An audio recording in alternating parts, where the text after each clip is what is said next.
사랑하는 하나님 아버지, 예배하는 저희들은 하나님 찬양대가 하나님 앞에 올려드린 이 찬양이 뮤지컬에 대해 서사시와 같이 들렸습니다. 하나님 마음껏 영광 받으셨지요. 찬양하는 이들에게 하늘복을 내려 주시옵소서. 찬양이 넘쳐나게 하시고 찬양하는 이들의 찬송 속에 어두운 영들이 떠나가게 하여 주시고 가정마다 하나님의 나라가 임하며 성령님이 임재하는 크고 놀라운 복을 허락하여 주옵소서. 만화임 찬양대의 찬양이 우리 성도들의 삶에도 이어지게 하여 주시옵시고 있는 곳에서 때로는 밤을 지새우다가 때로는 야근을 하며 때로는 뭔가를 기다리고 있을 때에 하나님을 찬양하고 말씀을 읊조리는 복을 허락하여 주옵소서. 살아있는 말씀의 능력을 생생하게 경험하는 우리 왕춘교회 되게 하여 주옵소서. 말씀을 듣기만 하고 끝나는 것이 아니라 그 말씀 앞에 순종하여 복음을 살아내는 하늘의 하나님이 보시고 싶어 하시는 그런 교회와 한 분 한 분 될 수 있도록 축복해 주옵소서. 이 시간 주님 말씀하여 주옵소서. 예수님 이름으로 기도합니다. 아멘. 주님 이름으로 한 분 한 분을 사랑하고 축복합니다. 오늘 말씀 1절을 보시면은 이렇게 시작을 하고 있습니다. 그때에 제자가 더 많아졌는데 하고 말씀하고 있습니다. 한번 따라해 주시겠습니까? 그때에 제자가 더 많아졌는데. 사실 여기 나오는 이 제자라고 하는 말은 의미심장한 말입니다. 우리가 잘 알다시피 초대교회가 하나님이 세우시고 난 다음에 교회를 통해 복음이 선포되자 폭발적으로 주께 나오는 사람들이 많았습니다. 3,000명이 돌아오고 5,000명이 돌아오는 역사가 있었습니다. 그런데 자세히 보시면은 제자라는 말을 베드로를 비롯한 사도들에게만 썼는데 이 사도행전 6장에 오면은 성도들을 향해서 무리라고 하지 않고 제자라고 표현하고 있습니다. 그 전에는 무리라, 믿는 다수다 이렇게 표현을 합니다. 한번 보실까요? 사도행전 5장 14절 한번 보시겠어요? 사도행전 5장 14절입니다. 시작. 믿고 주께로 나오는 자가 더 많으니. 뭐라고 표현하고 있어요? 무리라고 돼 있죠. 그런데 6장에 가면 무리라는 말을 안 쓰고 마테테스, 제자라는 말을 쓰고 있습니다. 의미심장한 단어이죠. 여러분 그렇다면 제자가 많아지는 것, 무리가 많아지는 교회, 이것을 잘 우리가 생각해 볼 필요가 있습니다. 하나님은 제자가 많은 교회가 되길 원합니다. 쪽수가 많은 교회, 무리가 많은 교회가 사람들 볼 때는 대단한 것처럼 보이지만 하늘의 하나님 앞에서는 그다지 그렇게 큰 기쁨이 되지 못합니다. 그 무리들이 제자로 변하기를 원하시는 거죠. 자, 그렇다면 제자와 무리는 어떻게 다를까요? 여러분의 이해를 돕기 위해서 제가 한번 예를 들어보겠습니다. 여기 이렇게 물통을 2개 가져왔습니다. 보시면은 동그라미가 그려져 있는 것과 가위표가 그려져 있는 것의 차이는 물이 들어있느냐 없느냐의 차이입니다. 제가 한번 불어보겠습니다.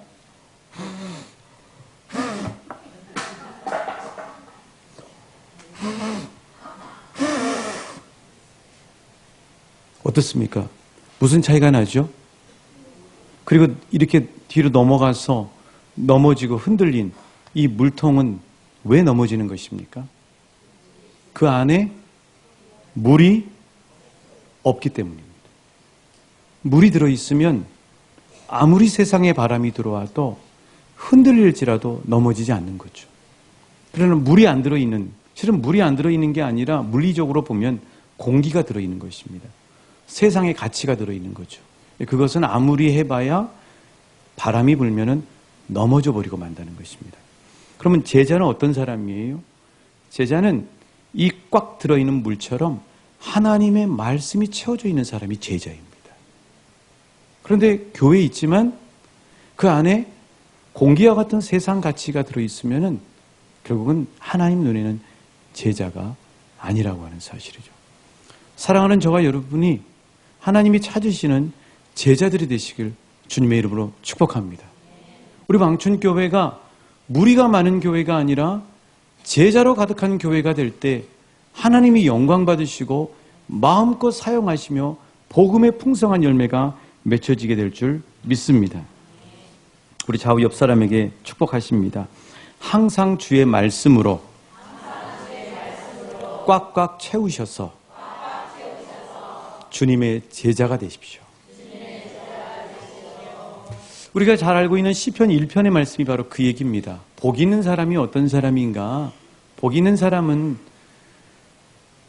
시냇가에 심은 나무와 같은 사람이다.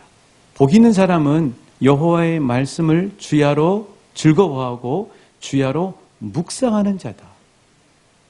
그러니까 시냇가에 심은 나무처럼 되어 있다는 거죠. 오히려 이 나무는 바람이 불면 쓰러지는 것이 아니라 뿌리를 더 깊이 내리는 거죠. 이에 반해서 악인은 어떤 사람이라고 시편 1편에서 이야기하고 있어요? 악인들의 꾀, 죄인들의 길, 오만한 자리에 앉는 것으로 채워진 사람들. 그런 사람들을 하나님은 어떤 그림으로 이야기하고 있습니까? 바람에 나는 겨라고 하는 거죠. 그 안에 알곡이 없으니까 이리저리 휘둘려 버리는 거죠. 그러나 시냇가에 심은 나무와 같이 하나님의 말씀으로 채워진 사람들은 그 어떤 세상의 바람에도 절대 넘어지지 않고 오히려 더 깊이 뿌리를 내리는 풍성한 인생이 될 수 있다고 하는 사실입니다. 베드로를 비롯한 사도들이 복음을 전하다가 감옥에 자꾸 들어갑니다. 그러니까 교회가 비워지는 거죠. 그러면서 핍박의 바람이 계속 부는 거예요. 그러면서 제자들이 깨달은 거예요. 사도들이 깨달은 거죠. 아, 주님이 구원해서 교회에 나온 사람들을 무리가 아닌 제자로 세워야 되겠구나 하는 사실을 아주 절절히 가슴에 느끼게 된 것입니다. 안타깝게도 코로나라고 하는 바람, 이 코로나라고 하는 바람이 영적으로 볼 때 왜 하나님께서 우리에게 허용하셨을까? 안타까운 것은 코로나라는 바람이 무리와 제자를 구분해버린 것이죠. 제자들은 남고 무리들은 떠나버린 것이죠. 사랑하는 여러분, 하나님은 저와 여러분이 어떠한 바람에도 꿋꿋이 믿음 위에 서는 제자가 되길 원하십니다. 우리 시편 119편 50절 말씀 한번 같이 우리 봉독해 보시겠습니다. 시작. 이 말씀은 나의 고난 중에 위로라. 주의 말씀이 나를 살리셨기 때문입니다. 아멘. 제자는 고난 중에 더 말씀을 붙잡습니다. 제자는 고난 중에 더 말씀을 먹습니다. 제자는 고난 중에 말씀이라고 하는 확실한 줄을 붙잡습니다. 그래서 고난 중에 위로다. 주의 말씀이 위로다. 그리고 한결같이 고백하는 게 뭐냐면 주의 말씀이 나를 살렸습니다. 이 고백이 평생을 사시는 저와 여러분의 고백이 되시길 주님의 이름으로 축복합니다. 두 번째로 우리가 봐야 될 문제는 뭐냐면은 초대교회가 제자의 수가 많아지고 있는데 이제 문제가 생겼다는 것입니다. 어떤 문제가 생겼냐고요? 자, 6장 1절 하반절을 같이 읽어보시겠습니다. 우리 그때부터 읽겠습니다. 시작. 그때 제자가 더 많아졌는데 헬라파 유대인들이 자기의 과부들이 매일의 구제에 빠짐으로 히브리파 사람을 원망하니. 자, 여기 갑자기 교회 안에 헬라파가 나오고 히브리파가 나오네요. 그럼 교회가 파당으로 나눠져 있다는 것인가요?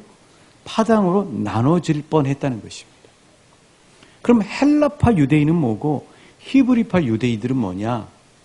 이 초대교회가 세워질 때 배경을 우리가 좀 알 필요가 있습니다. 초대교회가 어떻게 세워졌냐면요. 유대인의 명절 때 세워졌습니다. 오순절이라고 하는 명절 때 성령님이 임재하면서 기도하는 무리들 가운데 교회를 세우게 된 거죠. 명절은 우리처럼 유대인들에게도 사람들이 다 고향으로 모입니다. 바로 정신적 고향인 예루살렘 성전으로 모이게 된 것이죠. 그 모인 사람들 중에는 이스라엘 안에서만 사는 사람들이 아니라 이스라엘 밖에 국외에서 사는 사람들도 명절을 쇠러 예루살렘에 왔습니다. 그렇게 왔다가 하나님이 교회를 세우시고 그 교회를 통해서 복음을 듣게 하시고 성령을 부어주시게 된 거예요. 그래서 외국에서 명절을 세러 왔다가 예수를 믿는 역사가 일어나게 됐습니다. 그러면서 그 사람들이 명절이 다 끝났는데도 불구하고 자기 나라, 자기 삶의 터전으로 안 가고 초대교회 안에서 예배하고 교회를 섬기게 된 거예요. 그분들을 뭐라고 하느냐? 해외파다 하는 말로 헬라파 유대인이라고 합니다. 그리고 국내에서 터를 잡고 살았던 사람들을 히브리파 유대인이라고 하는 거죠. 그런데 문제는 뭐냐면 헬라파 유대인들은 생활 기반이 없는 거예요. 더군다나 과부들은 몹시 가난합니다. 그러니까 초대교회가 무엇을 책임져야 되냐면은 외국으로 다시 돌아가지 않고 국내에서 교회를 섬기고 있는 헬라파 유대인, 특히 과부들의 끼니를 챙겨줘야 되는 거예요. 교회에서요. 그러면 적어도 초대교회 성도들은 3,000명, 5,000명이 죽게 돌아왔으니까 한 8,000명 이상은 됐을 거예요. 그들 중에서 헬라파 유대인들은, 그리고 특히 거기에 끼니를 해결해야 될 분들은 아마 수백 명에서 크게 많게는 수천 명이 되겠죠. 그분들을 끼니를 매끼를 챙겨드려야 되는 것입니다. 그런데 그 일을 누가 했냐면 베드로와 사도들 그리고 소수의 봉사자들만 하게 된 거예요. 그래서 여러분이 2절에 보시면은 12 사도들이 제자들에게 말할 때 우리가 하나님의 말씀을 제쳐놓고 접대를 일삼는다고 돼 있는데, 이 접대라는 말이 이 성경 원문으로 하면은 다리가 4개 달린 상을 펼치는 봉사라는 뜻입니다. 밥상을 계속 차려주는 일을 하게 된 거예요. 그러다 보니까 어떤 일이 벌어지냐면 봉사자는 없죠. 사도들이 거기에 매달려서 하게 되니 자연스럽게 아무래도 그 끼니를 제대로 공급받지 못하는 사람들, 간과되고 소홀히 되는 사람들이 있게 된 거예요. 그러니까 헬라파 유대인들이 하는 얘기가 뭐냐면, 아니 대체 우리를 차별대우하는 거냐, 우리가 예수님 믿는다고 이렇게 하고 있는데 제대로 끼니를 챙겨주지 못하고 빠진 사람들이 있지 않냐 하고 얘기하니까 국내에 기반을 둔 히브리파 유대인들이 하는 얘기가 뭐냐면, 어떻게 교회가 맨날 당신들 챙겨주냐, 당신들이 알아서 해결할 수 있지 않냐 하고 서로 갈등이 벌어지게 된 겁니다. 지금 그런 문제가 초대교회 가운데 벌어지게 된 거죠. 여러분, 이런 상황이 됐을 때 사도들이 어떻게 했을까요? 원인을 찾았겠죠. 대체 어쩌다가 이런 일이 벌어졌느냐 하면서 원인을 정확하게 진단하고 거기에 대한 대책을 세우게 된 것입니다. 그게 3절, 4절 말씀입니다. 자, 우리 어떻게 대책을 세우는가? 같이 3절, 4절입니다. 시작. 형제들아, 내 가운데 성령과 지혜가 충만하여 7을 택하라. 우리가 이 일을 그들에게 맡기고 우리는 오로지 기도하는 일과 말씀 사역에 힘쓰리라 하니. 그러니까 사도들이 문제가 벌어지고 잘못하면 교회가 쪼개지게 생길 틈이 벌어질 위험이 있으니까 찾아보니까 원인이 뭐냐면 봉사자가 너무 없는 거예요. 교회에 사람들은 많은데 봉사하는 사람들은 별로 없는 겁니다. 그런데 밥을 드셔야 될, 끼니를 해결해야 될 분들은 많은 거죠. 그러니까 밥 먹는 사람은 많은데 섬겨주고 챙겨줘야 될 사람들이 태부족이 되는 거예요. 그래서 이런 일이 벌어지게 됐다는 사실을 알게 된 거죠. 이게 겉으로 드러난 원인 진단의 문제입니다. 그래서 사도들이 7사람의 성령 충만하고 믿음이 있고 칭찬받는 사람들을 택해서 세운 거죠. 실은 이 7사람들은 어떤 사람들이냐면 그 교회에서 정말로 말씀이 꽉꽉 채워져 있는 그런 대표적인 제자들이었던 것입니다. 그 중에 한 사람이 스데반이었던 거죠. 또 하나 깊은 영적인 진단을 사도들이 내려보니까 이런 문제가 벌어진 이유가 뭐냐면은 사도들이 해야 될 일을 못한 겁니다. 사도들이 밥상 차려주느라고 실제적으로 교회에서 해야 할 기도하는 일과 말씀 사역을 소홀히 할 수밖에 없는 상황이 된 거예요. 그래서 리더들을 세워서 그들에게 끼니를 챙겨주는 구제 사역을 맡기고 4절 말씀처럼 베드로를 비롯한 사도들은 우리는 기도하는 일과 말씀 전하는 일에 더 몰두하겠습니다 하고 고백하고 선포하게 된 것이죠. 영적으로 보면 무슨 문제가 벌어졌냐면 봉사하다가 끼니를 해결하다가 정작 중요한 빈깡통이 되고 말았다는 것입니다. 하나님의 말씀을 먹이고 채워야 될 것들이 소홀해지게 됐다는 사실을 알게 된 것이죠. 사랑하는 여러분, 우리 개인도 마찬가지고 우리 교회도 이 사실을 항상 유념해야 될 줄 믿습니다. 열심히 세상살이하고 열심히 공부하고 열심히 직장생활하고 열심히 교회 봉사만 하다가 생명의 말씀을 우리 안에 채운 일을 소홀히 하게 되면은 우리도 이런 낭패를 볼 수 있다는 사실이에요. 우리 교회는 그 어떤 교회보다도 말씀 창고와 기도 창고가 채워지는 것이 정말 중요하다는 사실을 뼈저리게 경험한 교회입니다. 그래서 이 가을에도 우리가 사역들을 감당할 때 기도하는 일과 말씀으로 충만하게 체험받는 일에 함께 힘쓰시는 지혜로운 왕춘교회 되어야 할 줄 믿습니다. 그 외신을 보니까 중동의 그 이란이라는 나라 있잖아요.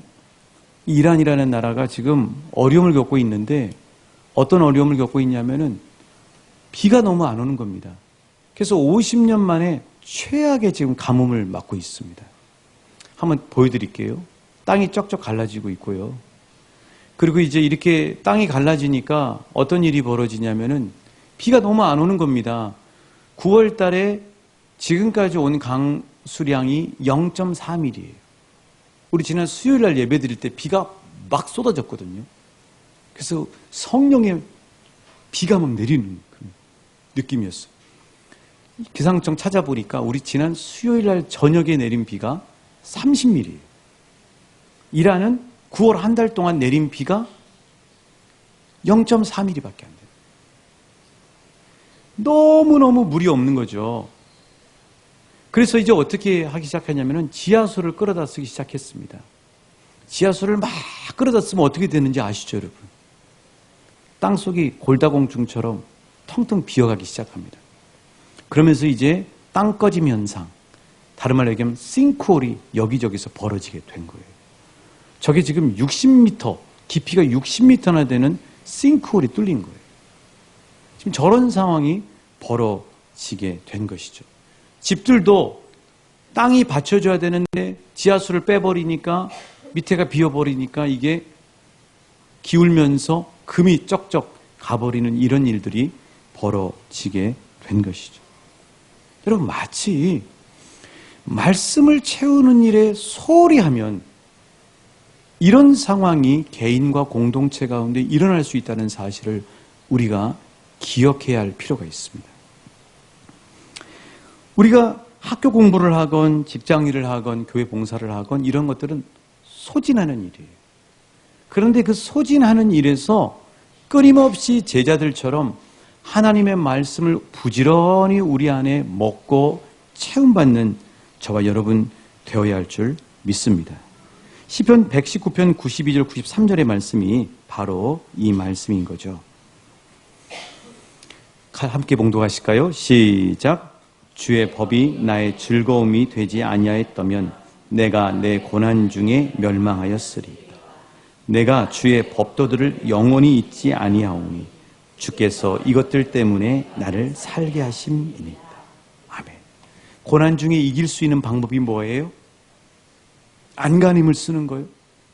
온갖 방법들을 짜내는 거예요? 그게 아니라 말씀의 다리는 이야기하기를 하나님의 말씀이 고난을 이기게 한다는 것입니다. 그래서 고난 중에 말씀을 붙잡는 사람, 아니 평상시에 주의 말씀을 늘 부지런히 채우는 사람은 이것들 때문에 내가 살아나게 됐습니다 하는 고백을 생생하게 하게 되실 줄 믿습니다. 이 베드로를 비롯한 사도들은 교회에서 벌어지는 이 크고 작은 싱크홀들의 원인이 하나님의 말씀을 소홀히 한 데서 있다는 사실을 알고 자신은 기도와 말씀에 전념하고 그 온전히 교회 공동체를 그리고 한 사람 한 사람을 말씀으로 세우는 데 전념하기로 한 것입니다. 기도와 말씀이 생명력이기 때문인 것이죠.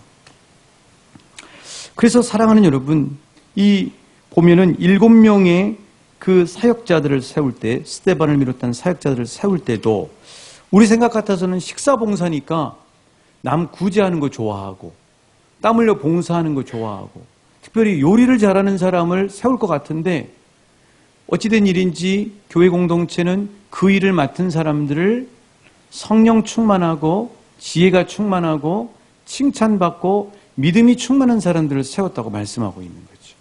뭐냐면 제자, 하나님의 말씀으로 꽉꽉 채워져 있는 제자들을 사역 현장에 보내서 맡겼다고 하는 사실입니다. 그러므로 사랑하는 여러분, 교회 공동체에서 직분을 맡고 있거나 또 소중한 중직자의 사명을 감당하고 있는 분들은 항상 하나님의 말씀을 가까이 하시고 말씀을 채우셔서 영혼이 부실해지지 않고 풍성한 은혜를 경험하시는 한 분 한 분 되시길 주님의 이름으로 축복합니다. 자, 이렇게 대책을 잘 세웠더니 어떤 역사가 일어나게 됐다고요?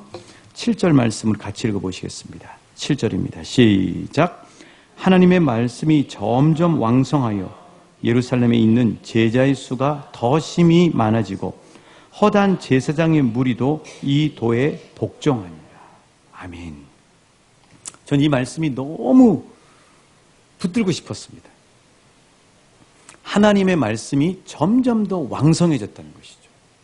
여러분, 이 7절의 말씀에서 매우 중요한 것은 이 말씀의 주어가 사람이냐 말씀이냐입니다. 자, 여러분 보실 때 이 말씀의 주어는 사도들입니까? 말씀입니까? 말씀이죠. 이 사실이 매우 중요한 영적인 포인트입니다. 내가 막 어떻게 한다고 생각하는 거죠, 사람들은. 예수를 믿으면서도 사람들은 내가 막 말씀 생활을 한다고 하는 거죠. 그것은 그 다음입니다. 실은 볼 때는 하나님의 말씀이 나를 이끕니다. 하나님의 말씀이 나를 채워요. 하나님의 말씀이 나를 감동시킵니다. 하나님의 말씀이 뻗어나갑니다. 하나님의 말씀이 살아서 움직입니다. 이 사실을 우리가 기억하셔야 돼요. 그러니까 정확하게 정리하면 하나님의 말씀은 살았고 운동력이 있습니다. 하나님의 말씀은 지금도 쭉쭉쭉 자라고 있어요. 하나님의 말씀은 지금도 움직이고 있습니다. 제자들은 뭐 하느냐? 말씀의 사역이라고 되어 있는데 이 사역이란 말은 섬김이라는 말이에요. 제자들은 말씀을 섬기는 거예요. 말씀을 잘 섬기는 겁니다. 그러니까 제자들이 말씀을 잘 떠받들고 그 말씀 주신 것을 받아서 잘 전달을 할 뿐이지 실은 역사하는 것은 하나님의 말씀이 살아서 역사하는 거예요. 그래서 그 말씀이 영혼을 파고 들어가고요. 그 말씀이 영혼을 감동시키고요. 그 말씀이 영혼을 세우고요. 그 말씀이 말을 하기 시작하고요. 그 말씀이 우리의 가정의 문제를 해결하고요. 그 말씀이 쭉쭉쭉 뻗어나가서 수많은 사람들 죽게 돌아오게 역사한다는 사실이에요. 그래서 여기 왕성이라는 말이 중요한 단어입니다. 왕성. 이 왕성이라는 단어가 뭐냐면 자라난다 이런 말이에요. 자, 이 왕성하고 똑같은 단어를 쓴 데가 사도행전 19장 20절입니다. 이 사도행전은 복음이 엄청나게 확장이 되는데 그게 자꾸 사람의 초점이 맞춰지는 게 아니라 실은 뭐가 복음을 퍼뜨리고 있냐면 이렇게 말씀하고 있어요. 사도행전 19장 20절입니다. 시작. 이와 같이 주의 말씀이 힘이 있어 흥왕하여 세력을 얻으니. 여기도 주어가 뭐예요? 말씀이에요. 사람이 하는 게 아니라. 사람은 말씀을 또 받들면 돼요. 말씀이 살아서 역사하는 거예요. 그래서 이 말씀이 왕성하다, 흥왕하다 이런 단어에 가장 적합한 어울리는 그게 뭐냐면은 박넝쿨이에요. 박넝쿨. 여러분 담쟁이 넝쿨 아시죠? 담쟁이 넝쿨. 이 담쟁이 넝쿨이 처음엔 이렇게 시작을 합니다. 그러다가 이 흥왕한다, 왕성하다라는 말이 이런 담쟁이 모습을 보면 알아요. 저게 덮어버리는 거예요. 여러분 어디 가다가 완전히 담쟁이가 덮은 카페 보셨죠? 저거 미국의 미시간 대학이라는 아이비리그입니다. 많은 사람들이 가고 싶어하는 아이비리그 대학들이 담쟁이로 저렇게 덮여 있는 거죠. 그런데 이 담쟁이와 같다는 거예요. 말씀이. 처음에는 조금씩 계속 자랍니다. 자라서 나중에는 거기를 완전히 덮어버리는 거예요. 덮어버릴 뿐 아니라 담을 넘어가가지고 그 옆에까지 넘어가 버리는 거예요. 하나님의 말씀이 살아있습니다. 하나님의 말씀이 운동력이 있어요. 이렇게 역사한다는 거예요. 초대교회에서 말씀을 다시 강조하고 말씀을 부지런히 채우고 말씀을 붙잡기 시작하니까 이 말씀이 살아서 자라서 흥왕해서 힘을 얻어서 세력을 얻어서 덮어가지고 수많은 사람들을 주께 돌아오게 한다는 거죠. 그게 바로 6장 7절에 보면 첫 번째 누가 돌아와요? 제자의 수가 많아졌다고 이야기하고 있어요. 그렇죠. 또 하나는 복음에 대해서 반대했던 제사장들. 여러분 이 제사장들은 뭐냐면은 왜 이 사람들이 하나님의 말씀에 복종하게 됐냐면은 유대교회에서 제사를 주관하고 담당하고 하다 보니까 죽은 껍데기만 붙잡고 있는 거예요. 아무리 제사의 의식을 하고 형식을 해도 자기 영혼이 파리하게 죽어가는 거죠. 그런데 초대교회에서 들려오는 그리고 막 자라면서 흥황하고 퍼져가는 말씀을 듣기 시작하니까 이 제사장들이 그 말씀에 살아있음에 감동하고 사로잡히기 시작하고 뒤덮이기 시작하면서 수많은 사람들이 도에 복종하는 역사가 일어나게 됐다는 사실이죠. 자, 우리로 얘기하면 교회에 대해서 반대하고 복음에 대해서 핍박하는 사람들이 하나님의 말씀에 뒤덮어버리는 역사가 일어나게 된다는 사실이에요. 이런 역사가 이번 추석 때 여러분의 가문 가운데 있으시길 믿음으로 선포하시고 목격하시는 은혜가 있으시길 주님의 이름으로 축복합니다. 여러분 하나님의 말씀이 살아서 자라고 힘을 얻어서 퍼져가고 지배하고 다스린다는 사실을 너무나 잘 아는 민족은 조선민족입니다. 저와 여러분 같은 조선민족이. 우리나라가 어떻게 복음화됐냐고요. 때는 1866년도 고종 황제가 다스리고 있을 때였습니다. 저 북녘 땅의 평양의 대동강변의 어느 날 생전 보지도 못하는 배가 거슬러 올라오는 거예요. 강변을 지키고 있던 관군들이 보니까 조선 배도 아니고 중국 배도 아닙니다. 서양 귀신 배예요. 그래서 대응하기 시작합니다. 화포를 쏘고요. 불화살을 쏩니다. 하필이면 그때 우리한테는 감사한 일이죠. 어떤 일이 벌어졌냐면 썰물이 된 거예요. 대동강물을 거슬러 올라왔던 그 제너럴 셔먼호라고 하는 배가 강 바닥에 물이 빠지니까 강 바닥에 좌초가 돼버린 겁니다. 조선 관군들은 이때다 싶어가지고 불화살을 쏘고 포를 쏜 거예요. 순식간에 배가 불이 다 타버린 거예요. 배 안에 타고 있던 사람들이 강 밖으로 뛰어내릴 수밖에 없었어요. 그런데 그 배에 누가 타고 있었느냐? 조선 땅에 복음을 전해야 되겠다고 하는 하나님의 불같은 사명으로 불타는 토마스 선교사가 타고 있었습니다. 이 선교사는 자기 몸만 뛰어내리지 않아요. 이 땅에 온 목적이 뭐예요? 말씀을 전하는 거예요. 그래서 가슴에다가 한문으로 되어 있는 성경 3권을 품고 뛰어내립니다. 딱 뛰어내렸는데 그 순간에 조선 관군인 박춘곤이라는 사람이 칼을 딱 들고 맞닥뜨리고 있는 거예요. 이 토마스 선교사는 자기의 목숨보다도 복음을 전하기를 원했거든요. 성경책 한 권을 끄집어서 냈습니다. 그런데 그 박춘곤이 휘두른 칼을 피할 수가 없었어요.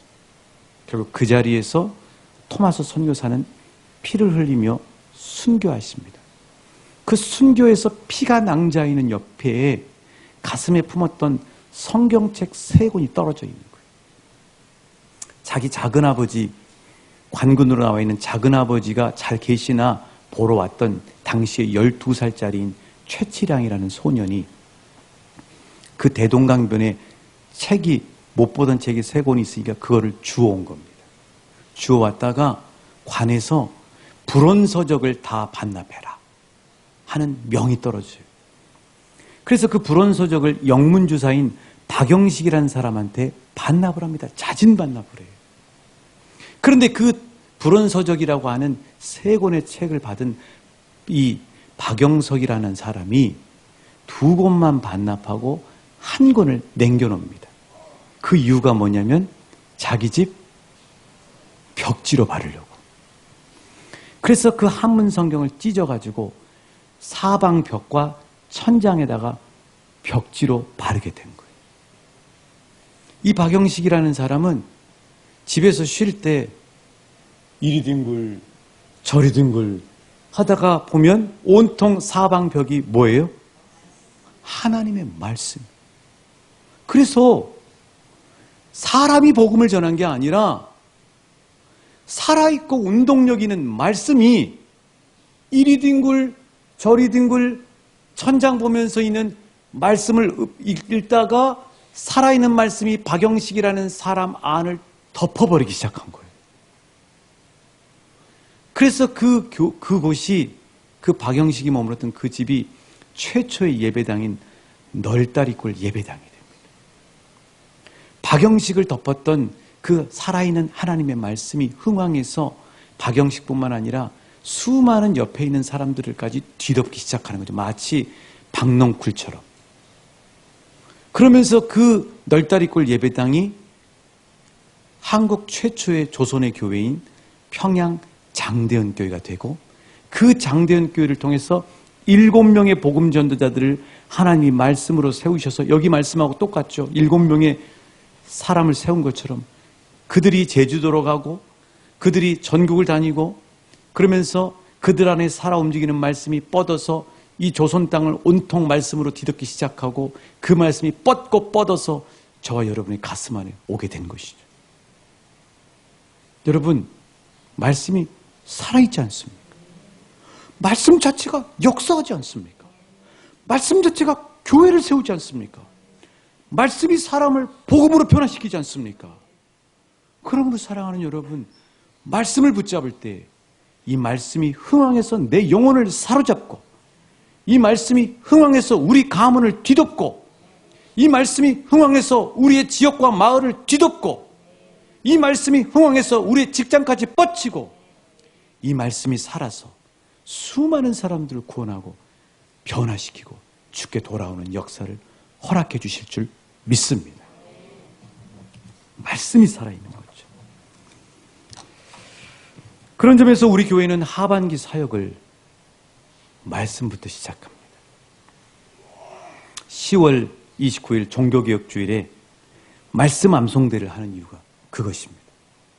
이웃사랑 김장이라고 하는 이 거대한 사역을 하는데, 그때도 단일 기도회를 21일 동안 하는 이유가 그것입니다.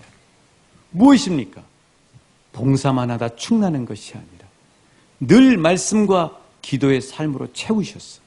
말씀으로 풍성해지셔서 봉사하면 봉사할수록 살아서 왕성하게 세력으로는 하나님의 말씀의 능력이 우리 교회를 통해 이 땅 가운데, 우리 지역 가운데 뻗쳐져 나가는 놀라운 역사가 있게 될 줄 믿습니다.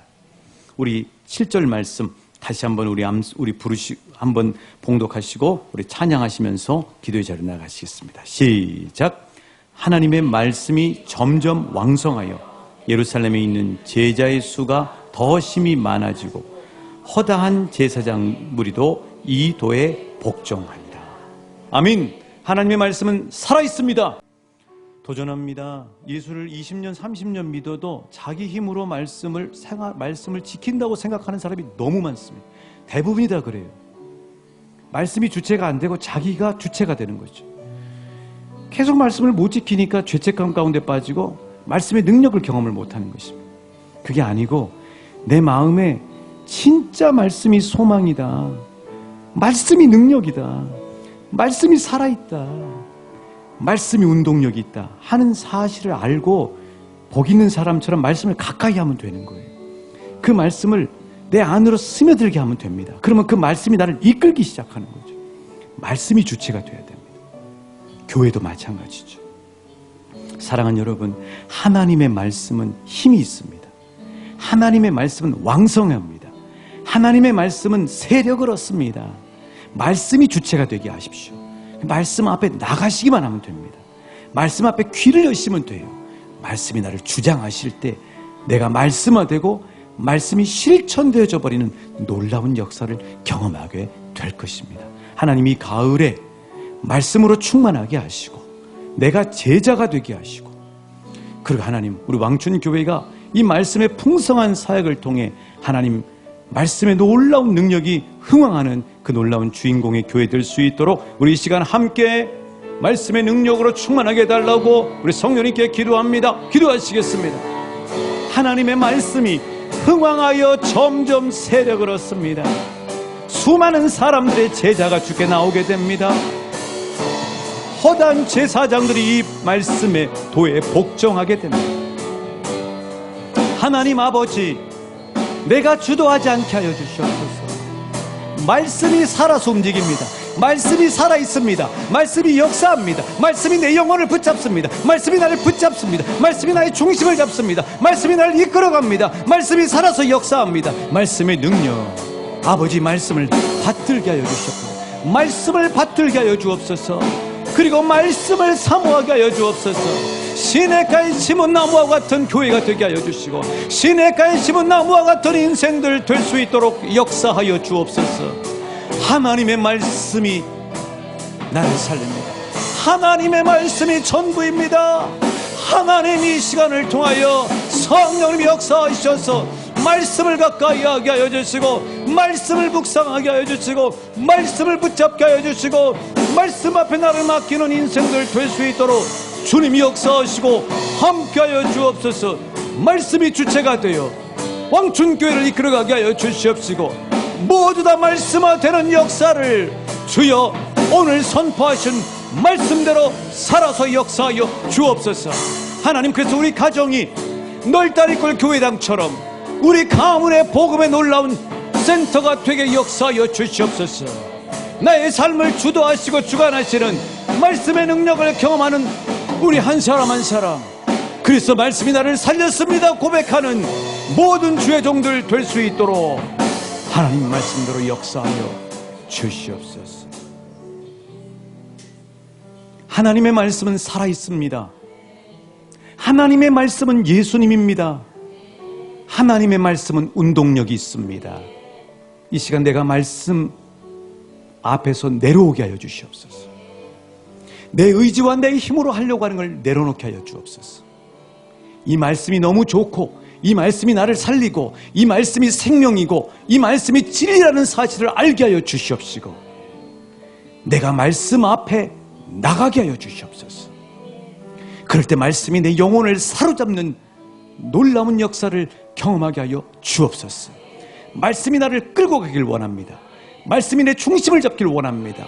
말씀이 번성하길 원합니다. 말씀이 쭉쭉 자라 내 입에 있는 말씀이 내 자녀의 입술 가운데 들어가고 천대만대 말씀화되는 우리 가문 되길 원합니다.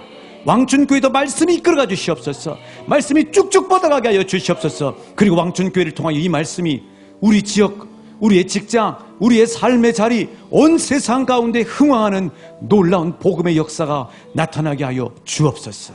하나님 말씀에 이끌려 살아가는 한 사람 한 사람 우리 왕춘교회 제자의 교회 되길 소망하오며 주 예수 그리스도의 은혜와 아버지 하나님의 무한하신 사랑과 말씀 가운데 역사하시는 성령 하나님의 역사가 말씀이 흥왕하여 세력을 얻는 나의 삶, 우리 교회, 우리 이 땅이 되길 소망하며 말씀 앞에 나아가길 온전히 기대하며 나아가는 모든 이들에게 영원까지 함께 하시기를 간절히 축원하옵나이다. 아멘.